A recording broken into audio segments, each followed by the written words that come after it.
¿Hay inseguridad, infelicidad y temor en tu vida? La serie profética Descubriendo los símbolos del Apocalipsis, presentada por el pastor y evangelista internacional Eduardo Canales, te ayudará a encontrar paz, seguridad y felicidad. Al estudiar el libro de Apocalipsis, descubriremos que es un libro histórico, profético, simbólico, pero sobre todo, nunca olvides esto: el Apocalipsis es la revelación de Jesucristo. Padre Celestial, en estos momentos una vez más venimos a ti. Tú eres nuestra única esperanza, tú eres nuestra única fuente de sabiduría. Enséñanos en esta oportunidad. Rogamos también que tú traigas bendiciones en esta oportunidad. Hay quienes necesitan tu bendición especial. Todos de paso, Padre, necesitamos tu presencia, tu misericordia. Pero hay quienes están sufriendo, quienes tienen cargas en sus vidas. Que el mensaje que vamos a estudiar nos pueda ayudar a comprender el plan que tú tienes para tu iglesia, para tu pueblo. Te lo pedimos en el nombre de Jesús. Amén. Estudiamos el tema titulado en esta oportunidad las 7 plagas del Apocalipsis. Y es interesante lo que se ha dicho acerca de las plagas. Es increíble lo que se ha enseñado en el nombre de religión cristiana acerca de lo que son las 7 últimas plagas. Hemos estado diciendo en estudios pasados que el libro de Apocalipsis está estructurado de tal forma que está dividido en 2 partes. Y para poder entender el libro de Apocalipsis tenemos que entender cómo está estructurado. La parte histórica, capítulos 1 al 14, y de eso prácticamente todo se ha cumplido. Queda muy poco por cumplirse de lo histórico. Tiene que ver con la historia de la iglesia cristiana, comenzando desde el primer siglo en la historia y avanzando paso a paso hasta el tiempo en el que vivimos y cuando Cristo aparece en gloria por su iglesia. Ahora la parte escatológica, o sea, lo que tiene que ver con eventos del fin, capítulos 15 al 22, de eso nada se ha cumplido todavía.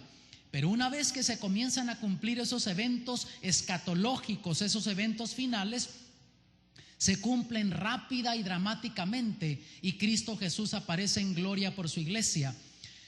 Hasta nuestra última presentación ya terminamos de estudiar lo histórico de Apocalipsis, sus 4 divisiones principales con sus subdivisiones. Ahora estamos pasando a la primera división de la parte escatológica de los eventos del fin, que son las 7 plagas de Apocalipsis.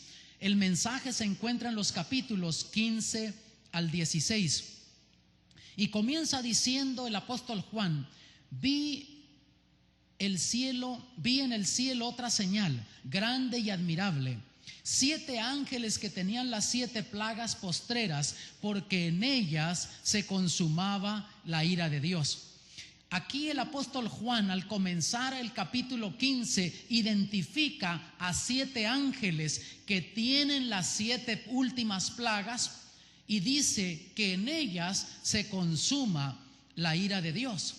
Identifica esos 7 ángeles, pero entonces, hermanos, aparece una escena celestial del pueblo de Dios, comenzando con el versículo 2. Noten: vi también como un mar de vidrio mezclado con fuego, y a los que habían alcanzado la victoria sobre la bestia y su imagen, y su marca y el número de su nombre, en pie sobre el mar de vidrio con las arpas de Dios.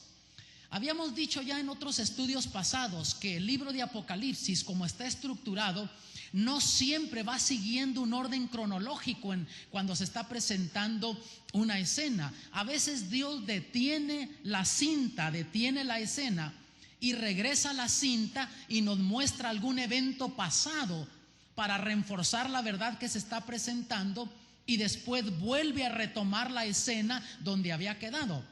En algunos casos adelanta la cinta y nos muestra un evento futuro para reforzar la verdad que se está presentando, y después regresa y continúa cronológicamente desarrollando ese mensaje. Y este es el caso. Aquí Dios adelanta la cinta y muestra cuando ya el pueblo de Dios estará en el cielo. Y noten lo que siguen diciendo los versos 3 y 4.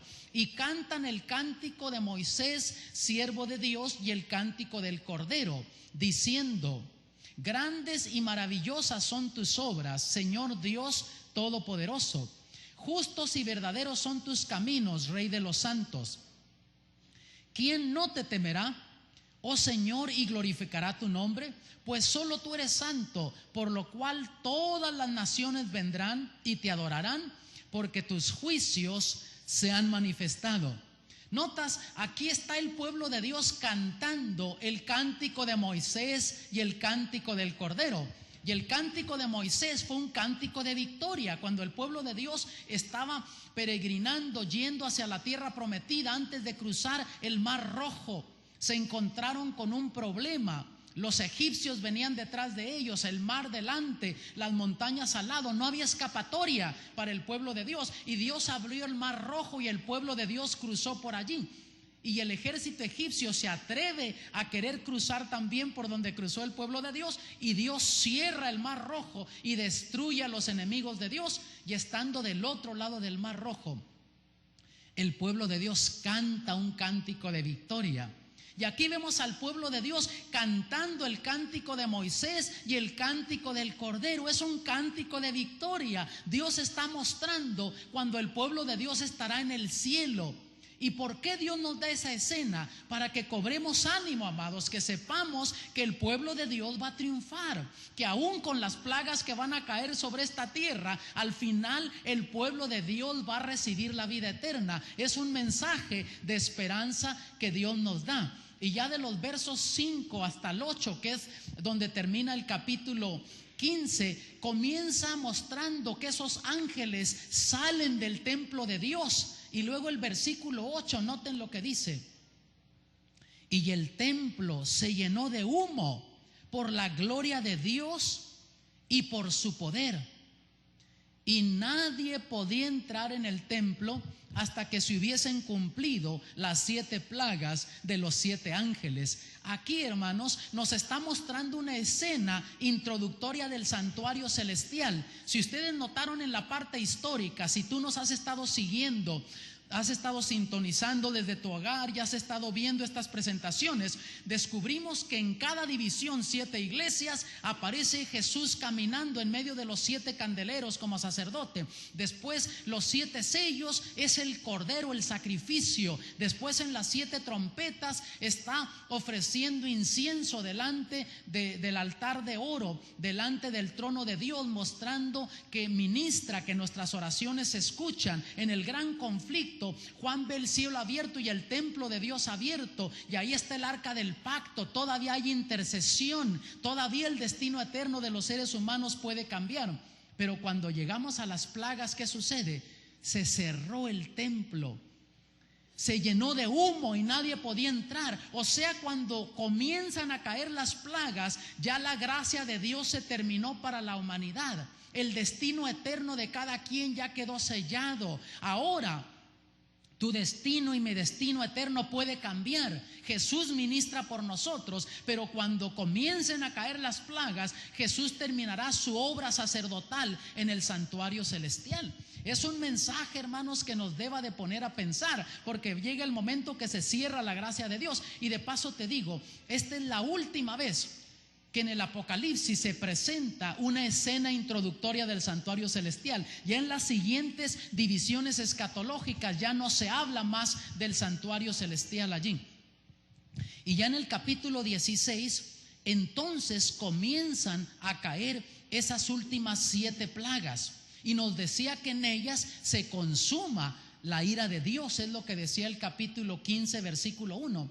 Y vemos lo que dice el verso 1 del capítulo 16: y oí una gran voz que decía desde el templo a los 7 ángeles: id y derramad sobre la tierra las 7 copas de la ira de Dios. Y notas, mi amado, que en todo el Apocalipsis, en la parte histórica, nos va hablando de la misericordia, de la gracia de Dios, pero aquí ya habla de ira, porque ya la gracia de Dios se ha terminado. El que quedó sellado con el sello de Dios quedó sellado. El que no quedó con la marca de la bestia, el que es salvo, el que no quedó perdido para la eternidad. Y en ellas, dice, se ve la ira de Dios. El versículo 1 del capítulo 15 dice lo mismo, porque en ellas se consumaba la ira de Dios. O sea, estas plagas no son para que la gente se arrepienta, es para aquellos que fueron en contra de la verdad de Dios, que fueron enemigos del pueblo de Dios, que rechazaron la verdad de Dios. En ellas se consuma la ira de Dios. Y sabes, mi amado, yo prefiero la gracia y la misericordia de Dios que recibir la ira de Dios. Pero va a haber quienes van a recibir la ira de Dios porque rechazaron la gracia y la misericordia de Dios. Entonces se deja caer la primera copa y mira lo que sucede. Verso 2: fue el primero y derramó su copa sobre la tierra, y vino una úlcera maligna y pestilente sobre los hombres que tenían la marca de la bestia y que adoraban su imagen. Se derrama la primera copa y la gente comienza a experimentar úlceras en el cuerpo, llagas, y llagas que no sanan. Y trata de visualizar esto: la gente corriendo al médico, y llega a la oficina de su médico y descubre que hay una cantidad de gente con esas llagas, y a lo mejor se acerca con la recepcionista, y la recepcionista también tiene esas llagas, y con todo quiere ver a su médico, y a lo mejor el médico también tiene esas llagas. O si era un médico cristiano que servía a Dios, no tiene las llagas, pero le dice: mira, hemos estudiado este asunto, la ciencia médica ha estado analizando esto porque es un problema mundial, una epidemia mundial, y no hay forma de resolver este problema. Va a ser algo terrible, mis amados.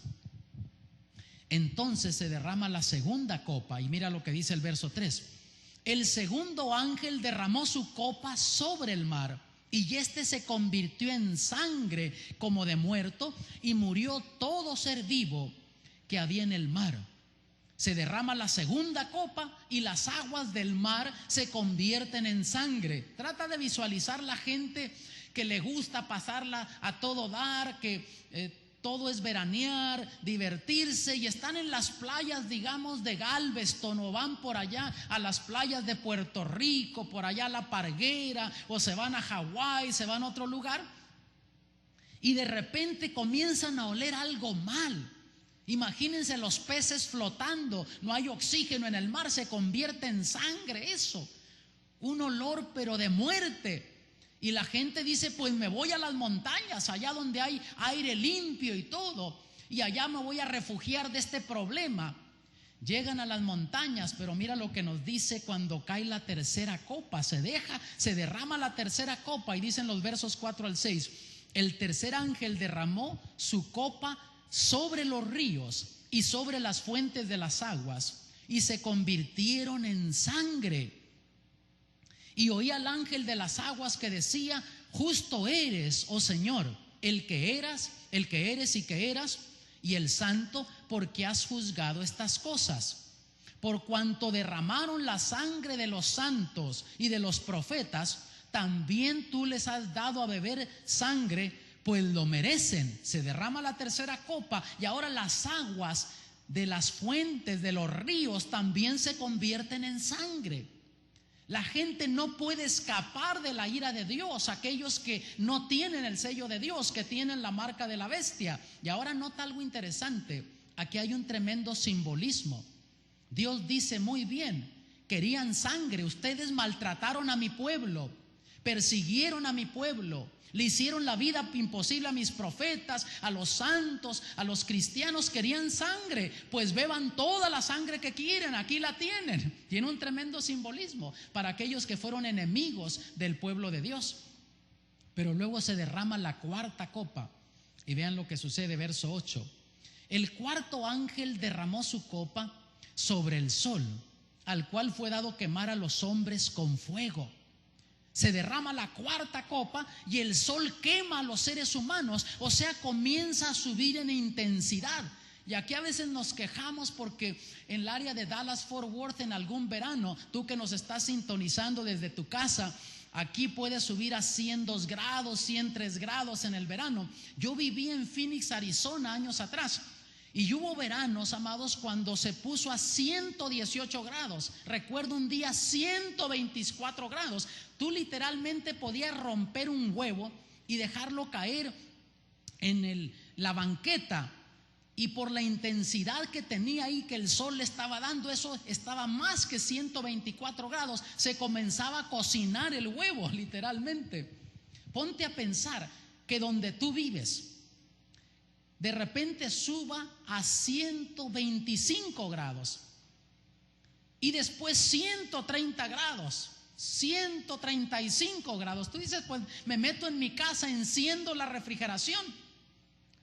Pero no aguanta, hay tanta demanda de corriente que hay cortes de corriente. Pues de desesperación te subes a tu carro, dices traigo aire acondicionado y lo enciendes, pero el radiador de tu carro no está acondicionado para aguantar ese tipo de temperaturas y comienzan a reventar los radiadores. No hay forma de escapar la ira de Dios. Se deja caer la quinta copa. Y dicen los versos 10 y 11: el quinto ángel derramó su copa sobre el trono de la bestia, y su reino se cubrió de tinieblas, y mordían de dolor sus lenguas, y blasfemaron contra el Dios del cielo por sus dolores y por sus úlceras, y no se arrepintieron de sus obras. Cae la quinta copa, y entonces hay oscuridades, hay tinieblas, descienden tinieblas.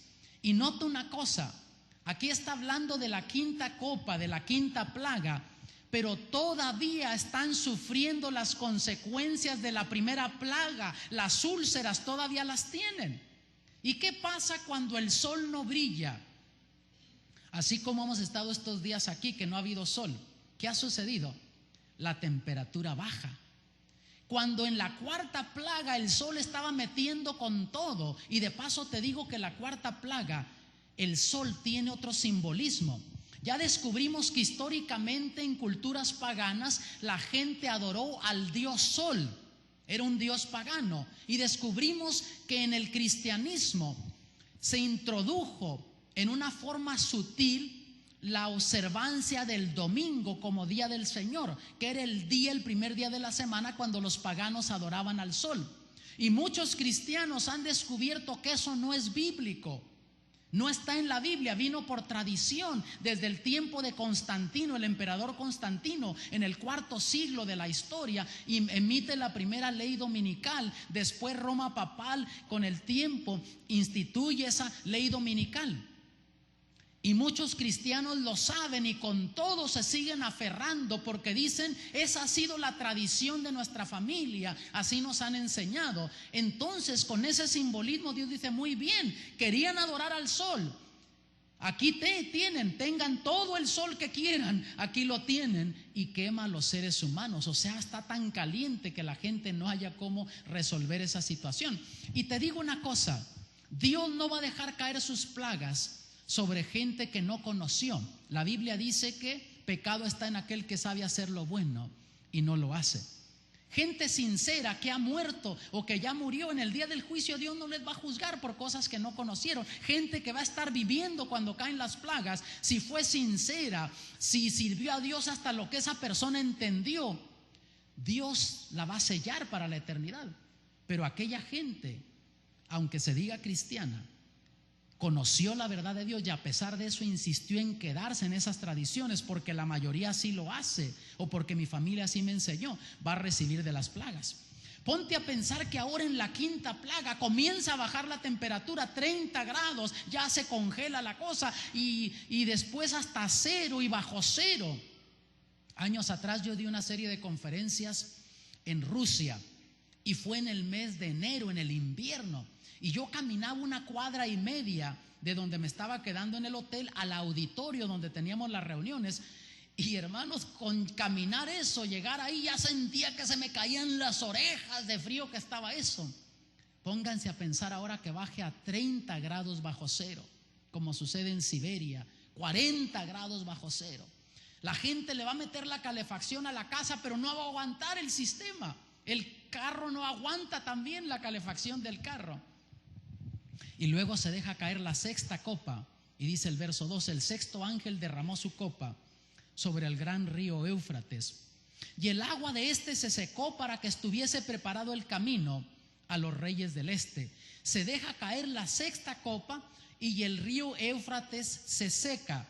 Y después de eso sucede la batalla de Armagedón, porque hay gente que dice hoy por hoy que la sexta plaga es la batalla de Armagedón, pero aquí el versículo 12 no nos decía eso. Dice que se seca el río Éufrates, es la consecuencia de la sexta copa, que se seca el río Éufrates para preparar el camino para los reyes del este, y después sucede la batalla de Armagedón. Pero la sexta plaga no es la batalla de Armagedón.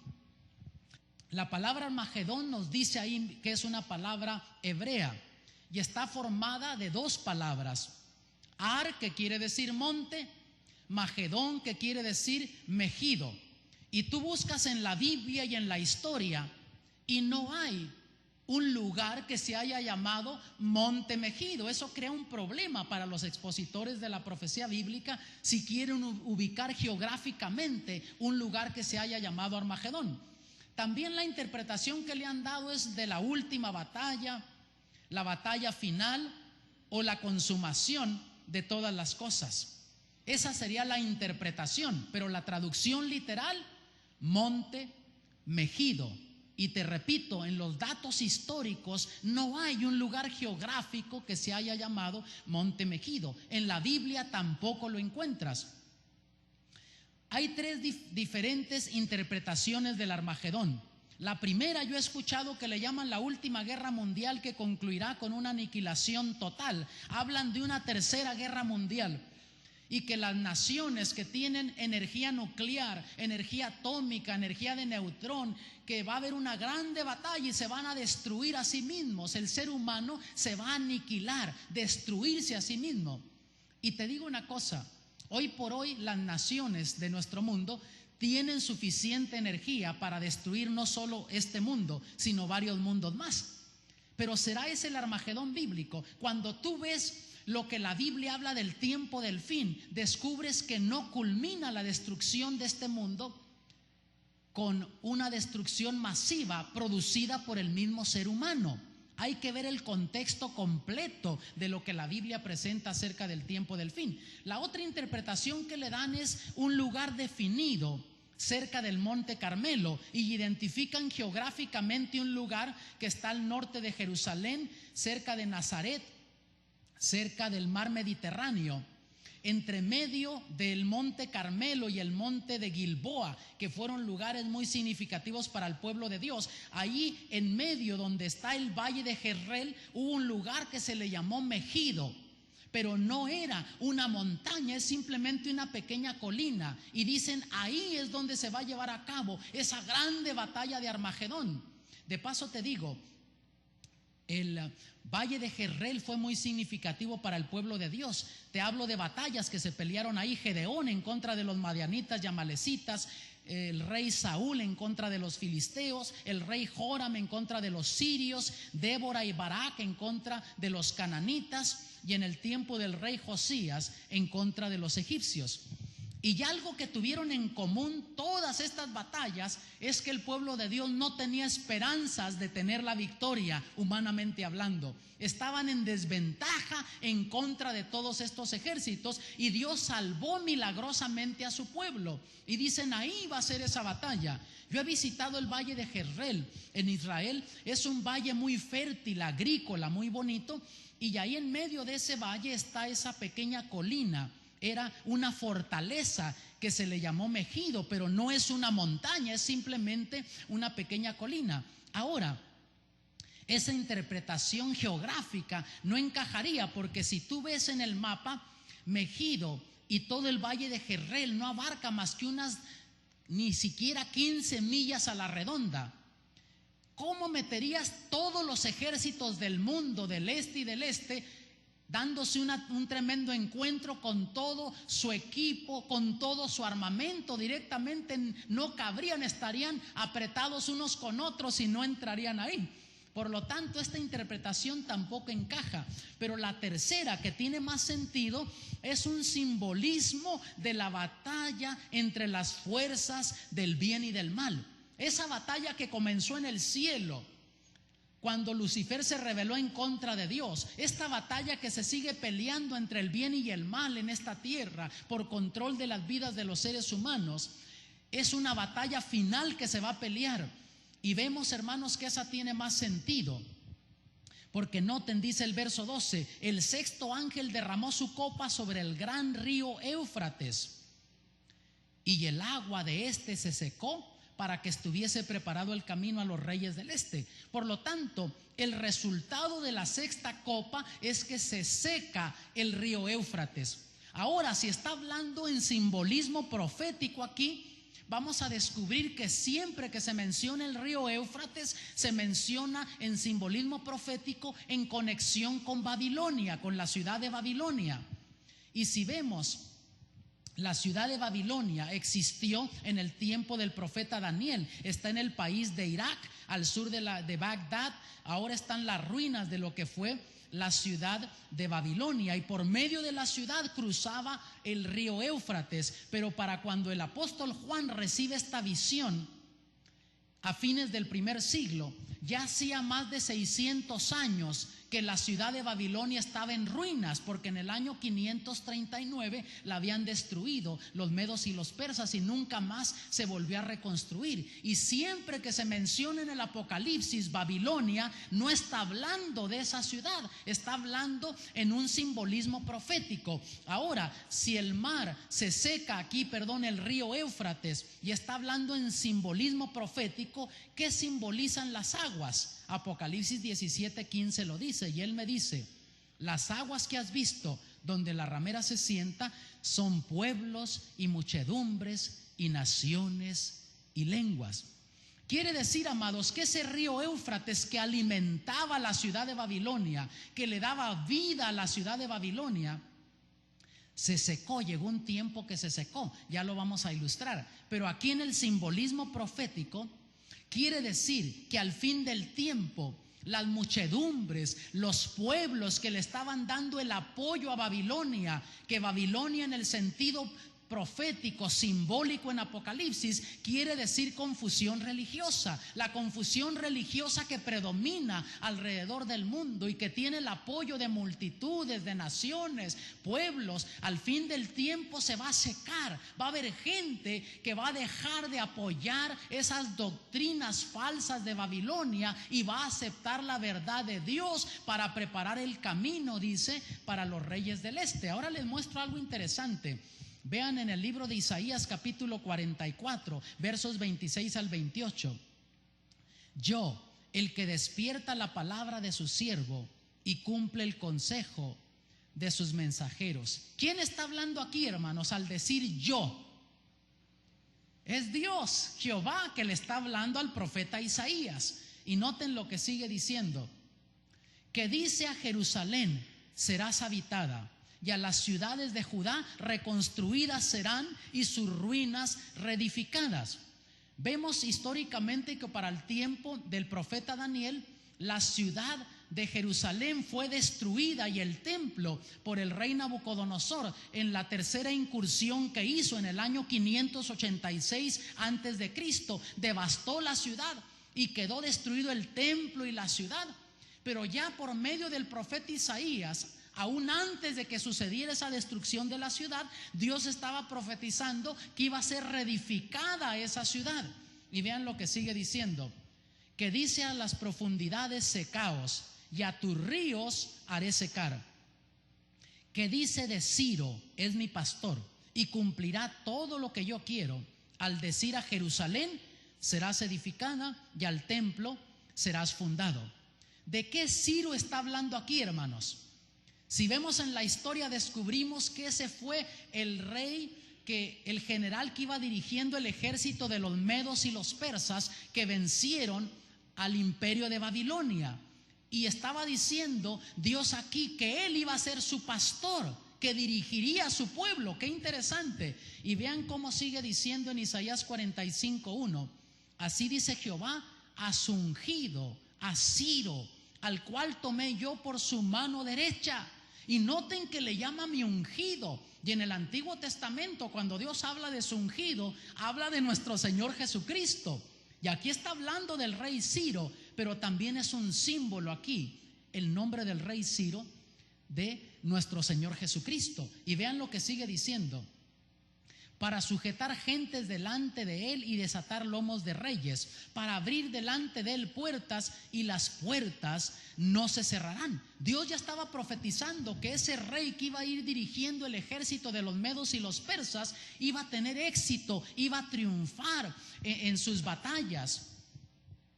Y vemos que el 13 de octubre del año 539 antes de Cristo, el rey Ciro venció al imperio de Babilonia. Y era una ciudad amurallada, no había forma de penetrarla. Y era un imperio mayor y un ejército mayor, más potente que el de los medos y los persas. Eso lo dice la profecía en el capítulo 2 de Daniel. Pero con todo iban a vencer al imperio de Babilonia. La historia cuenta que Ciro con sus ingenieros lograron descubrir cómo penetrar la ciudad. Ellos lo que hicieron, descauzaron el río Éufrates antes de llegar a la ciudad de Babilonia y se metieron por debajo de la muralla por donde pasaba el río y destruyeron la ciudad, vencieron al imperio. Y después Ciro y otros reyes también que siguieron a Ciro, como fue Darío, después vino también Artajerjes, dieron edictos para que todos los judíos que estaban exiliados, como el profeta Daniel y otros en la ciudad de Babilonia, pudieran regresar a Jerusalén a reedificar la ciudad. O sea, Dios utilizó a Ciro para liberar a su pueblo que se encontraba exiliado en Babilonia. Pero en el sentido profético aquí de Apocalipsis, Ciro es un símbolo de nuestro Señor Jesucristo, que viene a liberar a su pueblo, que viene a salvar a su pueblo, gente sincera que se encuentra en Babilonia. Y mira, algo interesante: se seca el río, dice, para preparar el camino para los reyes del este. En la antigua Babilonia estaba donde está ahora el país de Irak. Y en los medos y los persas, donde vino el rey Ciro, vinieron ellos del este hacia el oeste. Y así dice la profecía: el sexto ángel derramó su copa sobre el gran río Éufrates, y el agua de este se secó, para que estuviese preparado el camino a los reyes del este. Por lo tanto, los reyes del este, en el contexto profético, son un símbolo de la divinidad de Jesús y el Padre y el Espíritu Santo, que vienen en gloria para finalmente liberar a su pueblo, darle la salvación a su pueblo. Y mira lo que habló Jesús acerca de su venida, Mateo 24:27, porque como el relámpago que sale ¿de dónde? Del este, y se muestra hasta dónde, hasta el oeste, así será también la venida del Hijo del Hombre. Cuando Jesús viene en gloria, dice que viene del este. Y aquí los reyes del este en Apocalipsis son un símbolo de la divinidad que vienen a liberar a su pueblo. Y ahora noten los versos 13 y 14: y vi salir de la boca del dragón y de la boca de la bestia y de la boca del falso profeta 3 espíritus inmundos a manera de ranas. Pues son espíritus de demonios que hacen señales y van a los reyes de la tierra en todo el mundo para reunirlos a la batalla del gran día del Dios Todopoderoso. ¿Por qué se usa el simbolismo de esos espíritus a manera de ranas que salen del dragón, de la bestia y del falso profeta? Porque la rana, hermanos, es uno de los animales más inmundos que pueda haber, sucios.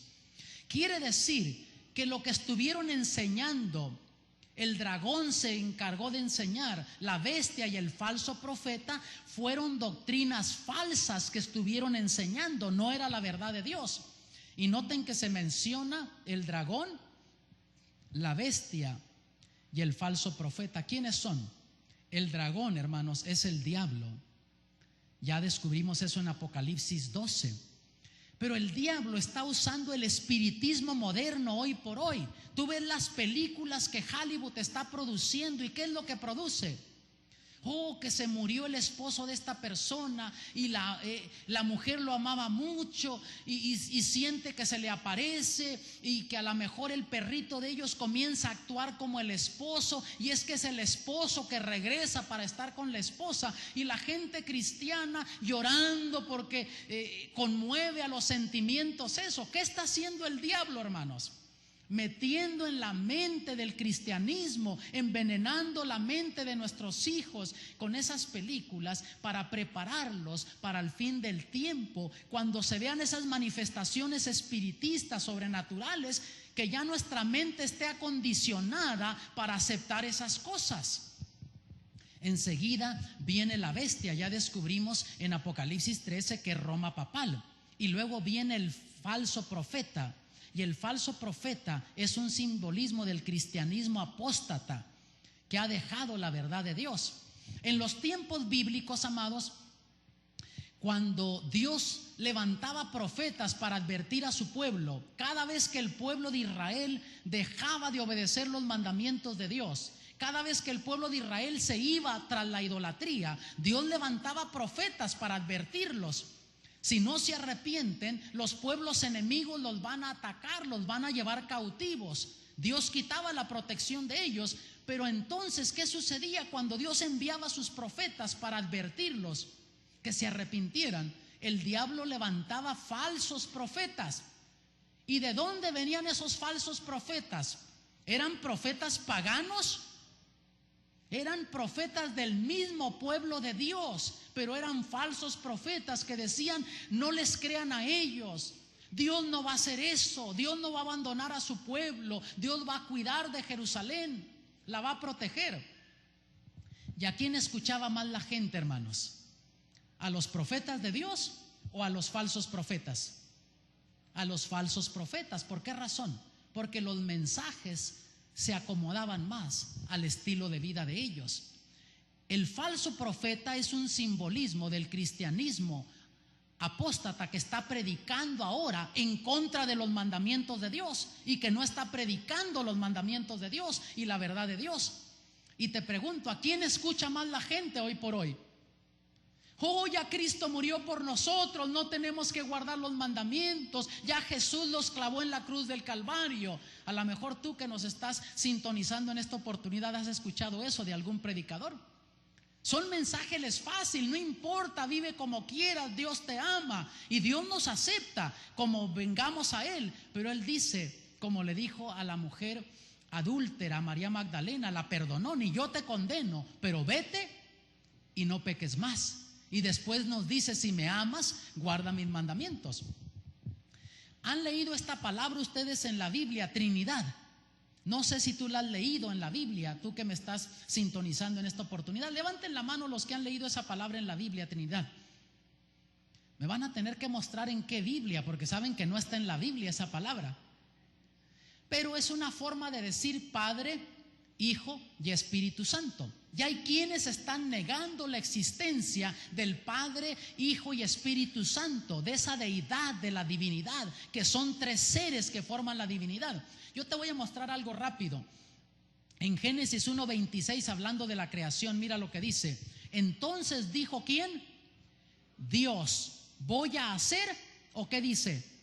Hagamos al hombre a mi semejanza, a nuestra semejanza, conforme a mi imagen, no dice a nuestra imagen, conforme a nuestra semejanza. Notas que dice Dios, Elohim, pero en el original en hebreo es plural. ¿Con quién estaba hablando ahí? ¿Quién está hablando? La divinidad, Padre, Hijo y Espíritu Santo. Mira cuando Jesús fue bautizado lo que sucedió. Marcos 1:9-11. Y aconteció en aquellos días que Jesús vino de Nazaret de Galilea y fue bautizado por Juan en el Jordán. Y luego, subiendo del agua, vio abrirse los cielos y al Espíritu como paloma que descendía sobre él. Y vino una voz de los cielos que decía: tú eres mi Hijo amado, en ti tengo complacencia. Físicamente ves a Jesús, al Hijo, siendo bautizado. desciende sobre de él el Espíritu Santo. Y luego se oye la voz del cielo del Padre que dice: tú eres mi Hijo amado. Ahí tienes la Trinidad: Padre, Hijo y Espíritu Santo. Y ustedes se preguntarán, ¿por qué está hablando de la Trinidad si está hablando de las plagas?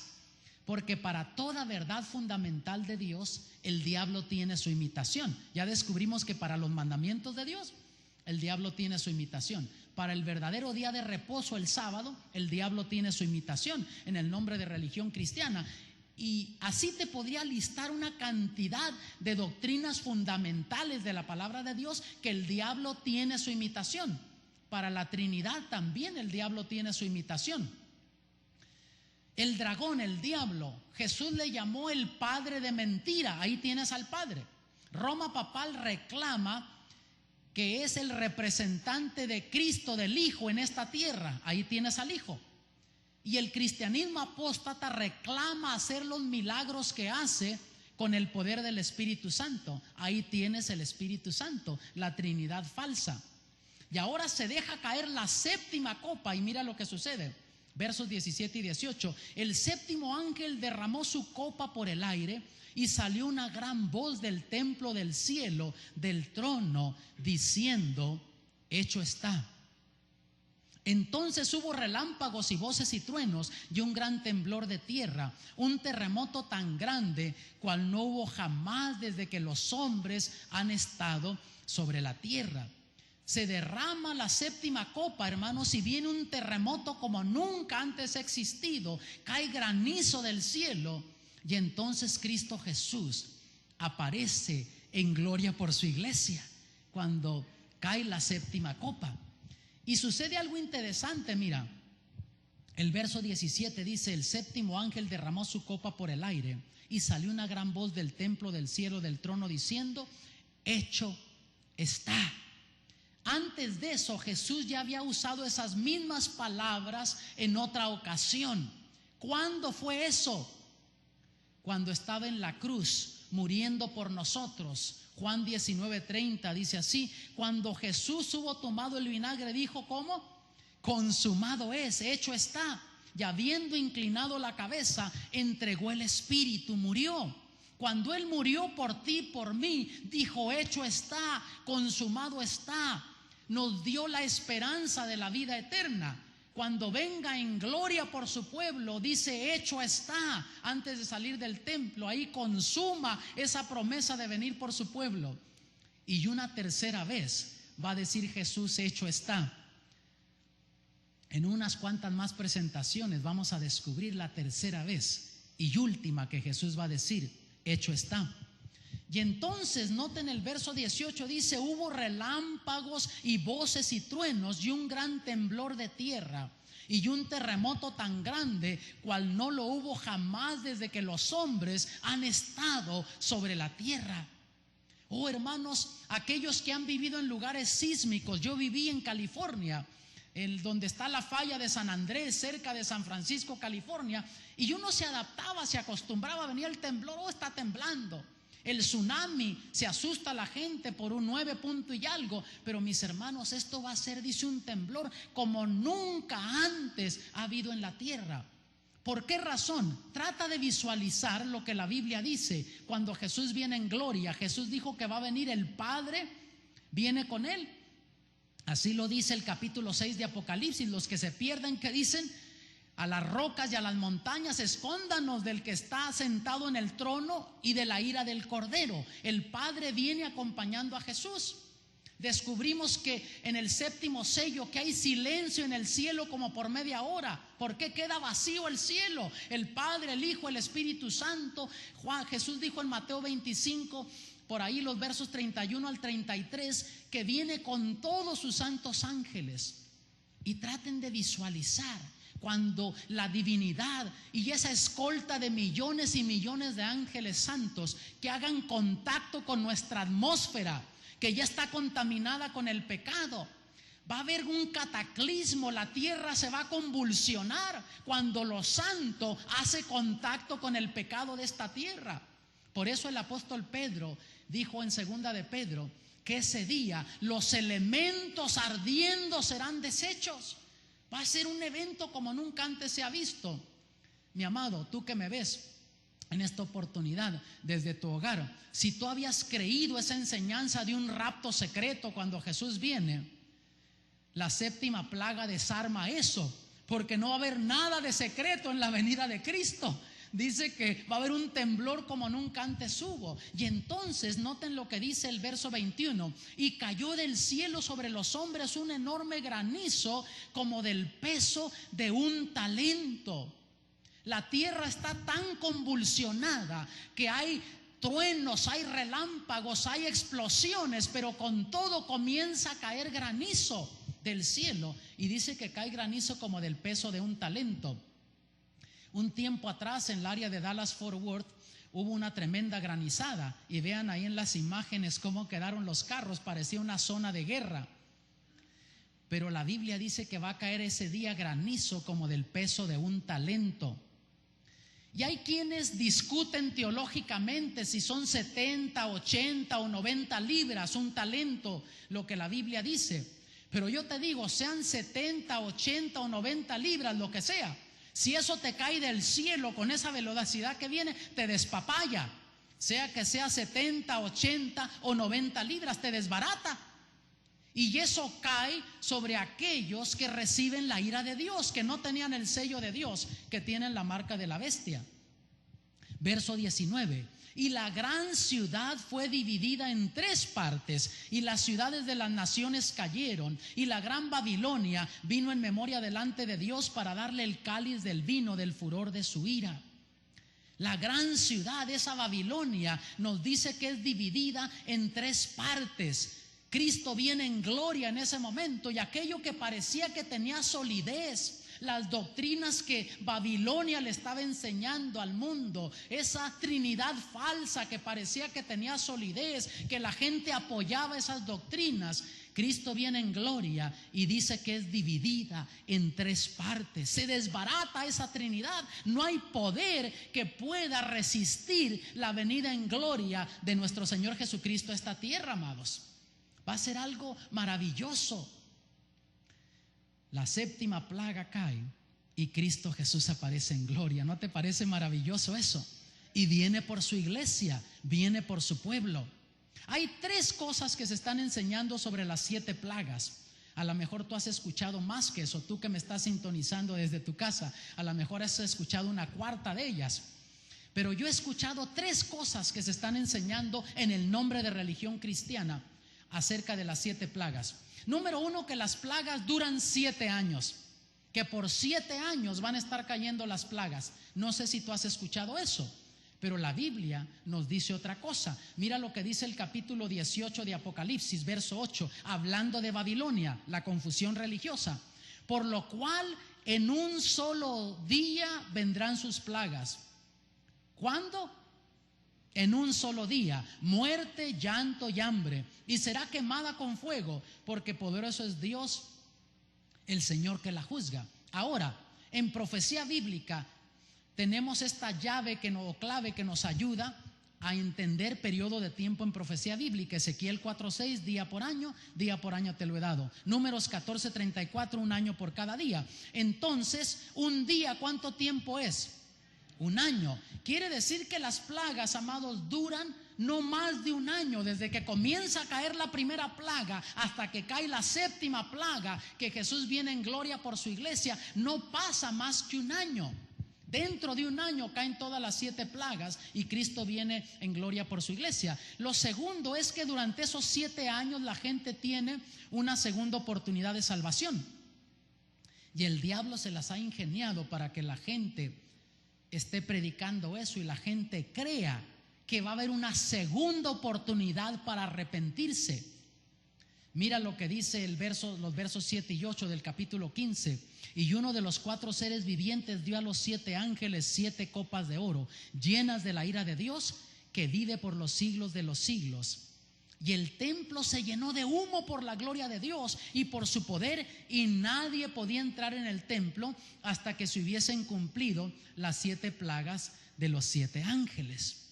Por lo tanto, hermanos, mientras caen las plagas, se cerró la gracia de Dios. Ya no hay más esperanza de salvación. Y hay gente que cree eso. Un hombre me dijo una vez, conversábamos de la Biblia, y me decía que era cristiano y que tenía el Espíritu y que el Espíritu se derramaba sobre él, y hasta me dijo: yo hablo en lenguas.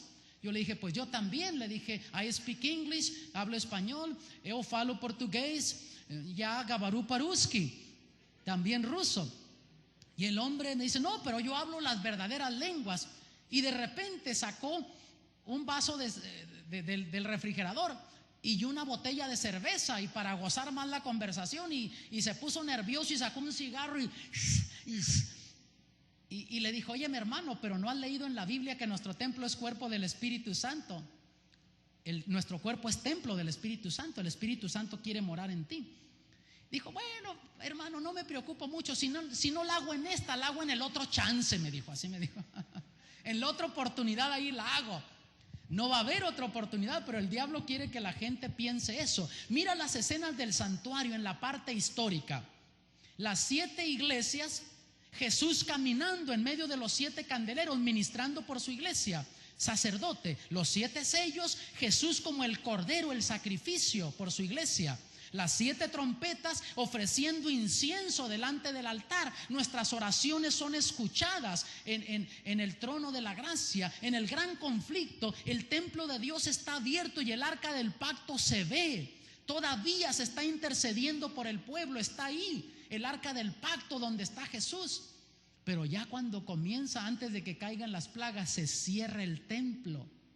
Se llena de humo. Ya no hay más intercesión por los seres humanos. Incluso mira lo que dice Apocalipsis 22:11, justo antes de que Cristo venga: el que es injusto sea injusto todavía, y el que es inmundo sea inmundo todavía, y el que es justo practique la justicia todavía, y el que es santo santifíquese todavía. O sea, antes de que Jesús salga del templo y se llene de humo el templo y comiencen a caer las plagas, se pronuncian estas palabras de sentencia: el destino eterno de cada quien queda sellado. El que quedó con el sello de Dios quedó salvo para la eternidad. El que quedó con la marca de la bestia quedó perdido para la eternidad. La tercera cosa es que cuando las plagas caen, el pueblo de Dios está en el cielo. Es lo que he escuchado. El pueblo de Dios no sufre las plagas, me han dicho. Pero ¿qué nos dice ahí el verso 8? Que el templo de Dios se llenó de humo y nadie puede entrar ahí.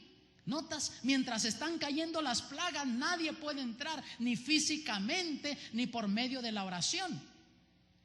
Ahora, cuando cayeron las plagas en Egipto, y de paso las plagas que van a caer al fin del tiempo son similares a las que cayeron en Egipto. Mira lo que dice así los versos 25 y 26 de Éxodo 9. Y aquel granizo hirió en toda la tierra de Egipto todo lo que estaba en el campo, así de hombres como bestias. Asimismo destrozó el granizo toda la hierba del campo y desgajó todos los árboles del país. Solamente en la tierra de Gosén, donde estaban los hijos de Israel, no hubo granizo. Notas, el pueblo de Dios en Egipto vivió la experiencia de las plagas, pero no sufrió las consecuencias de las plagas, porque Dios cuidó a su pueblo. Y así también al fin del tiempo, cuando caigan las plagas sobre esta tierra, nosotros vamos a presenciar las consecuencias de las plagas en los demás, pero no vamos a sufrir las plagas. Vamos a vivir las plagas, pero no vamos a sufrir la consecuencia de las plagas, porque Dios va a cuidar de su pueblo. Ya vas a estar sellado para la eternidad con el sello de Dios. Mira lo que dice Salmo 91, versos 7 al 10. Caerán a tu lado 1000 y 10,000 a tu diestra, mas a ti no llegará. Ciertamente con tus ojos mirarás y verás la recompensa de los impíos. Aquellos que ahora se burlan de ti: ¿para qué vas a la iglesia? ¿Para qué vives la vida cristiana? Goza de la vida. y a lo que le llama la gente gozar de la vida, andar destruyéndose físicamente con vicios, destruyendo su matrimonio, sus hijos, a eso le llama la gente gozar de la vida. Dios dice, ahí van a estar, tú vas a ver la recompensa de esos impíos con tus propios ojos, vas a ver eso. Caerán a tu lado 1000 y 10,000 a tu diestra, mas a ti no llegará. ¿Por qué razón? Porque has puesto a Jehová, que es mi esperanza, al Altísimo por tu habitación. No te sobrevendrá mal, ni qué más, ni plaga tocará tu morada. Esta promesa de Salmo 91 es para el pueblo de Dios que va a vivir al fin del tiempo. Pero porque hemos hecho de Jehová nuestra habitación, el Altísimo nuestro refugio, el Señor viene en gloria, pero mientras caen las plagas, Él cuida de su iglesia, Él cuida de su pueblo, Él protege a su pueblo. ¿No te parece maravilloso? El mensaje de las plagas, mi amado, no es un mensaje de temor para el pueblo de Dios, es un mensaje de esperanza, porque cuando las plagas caen, tú ya estás sellado para la eternidad. Y mira lo que Jesús dice en Apocalipsis 16:15, cerrando el mensaje de las plagas: he aquí yo vengo como ladrón. Bienaventurado el que vela y guarda sus ropas, para que no ande desnudo y vean su vergüenza. Y el venir como ladrón no es que viene en secreto. Ya descubrimos que hay un temblor como nunca antes, pero viene en el momento cuando la gente menos lo espera. Sorprenderá a una gente cristiana que se descuidó espiritualmente, y el Señor dice: bienaventurado el que guarda sus ropas. Y las ropas son la justicia de Cristo. Cuando tú aceptas a Jesús por medio del bautismo, le entregas tu vida al Señor, Él promete perdonar tus pecados pasados, te cubre con la justicia de Cristo, con ese manto de justicia, y Dios te ve como si nunca antes hubieses pecado. Pero por eso el Señor dice: si me amas, guarda mis mandamientos. El plan de Dios es que no sigamos en los mismos pecados, para que no sigamos manchando esas ropas. Pero también Jesús dijo: si alguno hubiere pecado, eso dice el apóstol Juan de Jesús, abogado tenemos para con el Padre, a Jesucristo el justo. Tú sigues manteniendo esa relación, te entregas a Cristo, y en el deseo de vivir como Dios manda, si cometes errores, Dios no quiere que caigas en la desesperación. Puedes ir a Jesús y seguir manteniendo esas ropas limpias hasta el fin, para que no se descubra la vergüenza de tu desnudez. Y cuando tú entiendes eso, Dios pone un nuevo sentido de gozo, de propósito, de poder espiritual, de perdón, de felicidad en tu vida. Y Jesús te invita a que tú lo aceptes, que ahora hagas de Él su refugio, tu refugio. Que te escondas en Jesús, que Él te cubra con su justicia, para que ese día, cuando caigan las plagas, tú estés sellado para la eternidad. Y yo quiero en estos momentos orar no solamente por los que se encuentran aquí presentes en esta reunión, pero quiero orar también por aquellos que nos están viendo desde sus hogares, para que allá donde están también puedan entregarse a Cristo, que tú puedas tomar el manto de justicia de Cristo, cubrirte. El mensaje de las plagas, repito, no es un mensaje de temor, es un mensaje de esperanza para el pueblo de Dios. Pero ahora ocupas cubrirte con el manto de justicia. ¿Quieres que ore por ti? Yo voy a orar por ti. Levanta tu mano. Padre celestial, en estos momentos te agradecemos por el mensaje de las plagas. Permite que ahora nosotros hagamos de Jesús nuestro refugio, que nos abriguemos en Él. Cúbrenos con su manto de justicia, que estemos sellados para la eternidad. Y cuando caigan las plagas, oh Padre, que nosotros no seamos tocados por ellas, porque estamos sellados para la eternidad. En el nombre de Jesús, amén.